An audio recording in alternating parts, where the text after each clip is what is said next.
नसीम शाह ने कोयटा ग्लैडिएटर्स के साथ कंटिन्यू करने का मना किया है। 4 साल रिटेन करके रखा, 5 साल तो हमारा बच्चा है, जहाँ भी जाए या ना जाए। मेरिट बहुत ज़रूरी है। सबको निकाल दिया था कमरे से। मैंने कहा जो कोचेस बैठेंगे वो डिसाइड करेंगे कौन आएगा। बाबर का जाहिर सी बात है, हम पूरी कौम को अफसोस हुआ जब आपने इतना इन्वेस्ट किया 3.5 साल, अब वो जब सीख रहा है तो आपने अनसेरेमोनियसली, हमारे होता ही यही है unfortunately. Sarfaraz I think for the longer run is a good captain, तो is undoubtedly the best. Champions trophy होगी वो प्रॉब्ली T20 फॉर्मेट पे होगी, क्योंकि ये खबर आई है ICC से। PSL आमद है और फ्रेंचाइज से न्यूज़ आ रही हैं। आज एक न्यूज़ ब्रेक हुई है कि नसीम शाह ने कोयटा ग्लैडिएटर्स के साथ कंटिन्यू करने का मना किया है। वो क्या इस चीज़ में अब तक ये आप लोगों के थ्रू ही पता लगा कि सुना जा रहा है, हमारी तरफ से तो नहीं जा रहा। तो अभी तो आई थिंक रिटेंशन में भी टाइम है और बस यही कह सकता हूँ कि अगर मुझे याद है कि नसीम को पहला भी जब हुआ था वो इंजर्ड थे और आपने रिटेन किया था जी, और फिर आपने अगले सीजन में खिलाया था। 4 साल रिटेन करके रखा, 5 साल तो हमारा बच्चा है, जहाँ भी जाए या ना जाए। आई थिंक बस बेस्ट ऑफ लक। लेकिन वो खबरें तो चलती रहती हैं, आपको पिछले साल भी यही होता रहा। बट हम अभी कोशिश कर रहे हैं, अभी टीम फाइनलाइज नहीं हुई तो नसीम आपके प्लान में, क्योंकि फ्रेंचाइज के पास भी ये राइट है कि वो रोक सकता है। जी बिल्कुल। यही है कि हाँ जी हाँ, अभी तक तो यही है। अच्छा, एक और जो चीज़ लोग फ्रेशली जो चाह रहे थे या बात कर रहे थे कि हो सकता है कि अगले सीजन में कोई कैप्टनसी चेंजेस वगैरह कुछ ऐसी कोई चीज़ आपके ऑन बोर्ड है? ये 8 साल से ये सवाल चल रहा है मेरे साथ और अब देखें, वही मैं कह रहा हूँ, कोई nothing concrete. I think Sarfaraz और हम बैठ के आपस में बात करेंगे, what ever is good for the team वही फैसला करेंगे। दुबई जा रहा है, पहला फेज PSL का इलेक्शन की वजह से नहीं, अभी क्लियरेंस हमें नहीं पता, मतलब बात नहीं हुई। आई थिंक जो इलेक्शंस बहुत करीब आ गए हैं, शायद इस वजह से बोर्ड अभी लिखेगा मिनिस्ट्री को। जब मिनिस्ट्री अगर क्लियरेंस देगी तो हम तो चाहते हैं पाकिस्तान में हो, बट अगर मिनिस्ट्री ने कहा कि यहाँ क्लियरेंस नहीं है फिर हमें दुबई का सोचना है। नदीम भाई, आप वो हैं जो फ्रेंचाइज हमने देखा कि PCB के साथ अक्सर तरीके से बात करते हैं, अपनी बात रखते हैं और आप लोगों को बाकी फ्रेंचाइज अभी जो करंटली बोर्ड का जो सिनेरियो चल रहा है, चीज़ें चल रही हैं, उसमें आप लोग अपने आप फ्रेंचाइज सेटिस्फाई हैं या समझते हैं जो बड़ी फ्रीक्वेंटली चेंजेस आ रहे हैं चीज़ों में मैनेजरियली, आप भी डिस्टर्ब हैं इससे? नहीं, आई थिंक देखें चेंजेस इतनी जल्दी आई कि हमने 5 चेयरमैन देख लिए अपने 7-8 साल में। हम एक चेयरमैन से कोई बात करते हैं, उनसे किसी अंडरस्टैंडिंग पे आते हैं, फिर वो बोर्ड चेंज हो जाता है, तो प्रॉब्लम्स फिर शुरू से बतानी पड़ती हैं। तो आई थिंक ये पाकिस्तान क्रिकेट के लिए भी अच्छा नहीं है।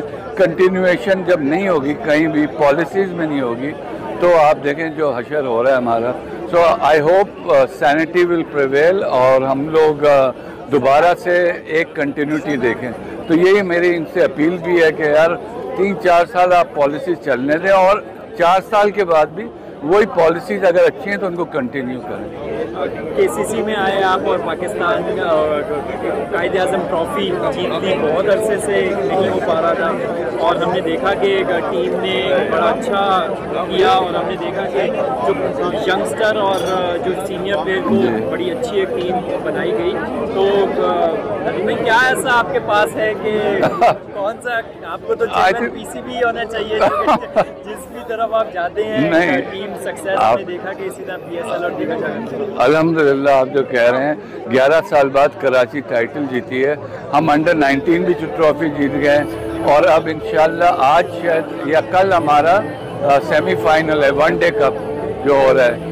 अगर वो भी जीत गया तो आई थिंक पूरी टीम एफर्ट था। और सबसे बड़ी बात हमने ये करी थी, इस दफ़ा मेरिट बहुत ज़रूरी है।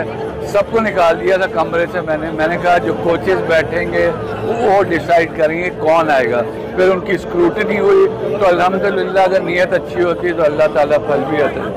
शान को टेस्ट का कैप्टन बनाया गया है और आप और शाहीन को उस तरफ लोग तनकीद कर रहे हैं कि शाहीन का जो बॉलिंग है बहुत ज़्यादा मुतासर रही है एशिया कप में भी, वर्ल्ड कप में भी, और उनको रेस्ट देना चाहिए था, उनको कैप्टन बना दिया गया और लोड उन पर डाल दिया गया। तो आप इस डिसीजन को कैसा देखते हैं? आई थिंक उनको T20 का कैप्टन बनाया है, जो कि अभी शुरू नहीं हो रही, उस टाइम है उसमें। सेकेंडली आई थिंक उसने जिस तरह लाहौर कलंदर को जितवाया है, तो आई थिंक वो फैक्टर जो है वो लोगों को समझ में आया।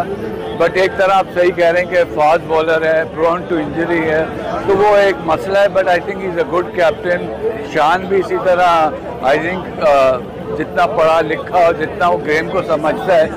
आप अगर इंग्लैंड में देखें, माइक ब्रेडली एक कप्तान था, उसको लेके आए, इसी वजह उसकी कोई सेंचुरी नहीं है, बट उसने टेस्ट क्रिकेट खड़ी कर दी।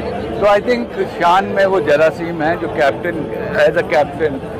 और बाबर का जाहिर सी बात है, हम पूरी कौम को अफसोस हुआ जब आपने इतना इन्वेस्ट किया 3.5 साल, अब वो जब सीख रहा है तो आपने अनसेरेमोनियसली, हमारे होता ही यही है अनफॉर्चुनेटली, बड़े टूर्नामेंट के बाद एक्स गिरती है कप्तान पे बेचारे पे। आखिरी क्वेश्चन करूँगा, 2025 में जो है पाकिस्तान चैंपियंस ट्रॉफी होस्ट कर रहा है, वनडे का एक बहुत बड़ा इवेंट होने जा रहा है पाकिस्तान में। आईसीसी इवेंट काफ़ी अर्से से नहीं हुआ, तो आप समझते हैं कि वनडे की टीम में, जैसे हमने देखा था कि चैंपियंस ट्रॉफी में टीम सरफराज को मिली थी और सरफराज ने उस फॉर्मेट में, अभी वनडे का अनाउंस नहीं किया गया, तो अगर चैंपियंस ट्रॉफी की प्लानिंग की जाए सरफराज को बहुत इंटरेस्टिंग मैं ये कह रहा हूँ कि 25 में चैंपियंस ट्रॉफी पाकिस्तान वनडे की टीम दोबारा भी बनाई जाएगी दोबारा से, तो आप समझते हैं कि सरफराज का एज कैप्टन असल में चीज़ ये है कि Sarfaraz I think for the longer run is a good captain, तो is undoubtedly the best. But अगर आप लंबी क्रिकेट देखें तो उसमें वनडे आता है और टेस्ट आता है। I think an excellent choice, जिस तरह मेहनत कर रहा है, जैसे अभी आपने कहा कायदे आज़म ट्रॉफी जिता के आया है, तो उसको प्री मेच्योरली, एक तो आपने रिटायर ही गलत किया, लेकिन अब किया तो आई थिंक, लेकिन जो अभी खबर आई है कि जो चैम्पियंस ट्रॉफी होगी वो प्रॉब्ली T20 फॉर्मेट पे होगी, क्योंकि ये खबर आई है आईसीसी से, क्योंकि स्पॉन्सर्स बहुत जोर दे रहे हैं, सारे इस पर कर रहे हैं, तो I think the format will be change. तो जो भी कप्तान बने, बेस्ट ऑफ लक पाकिस्तान।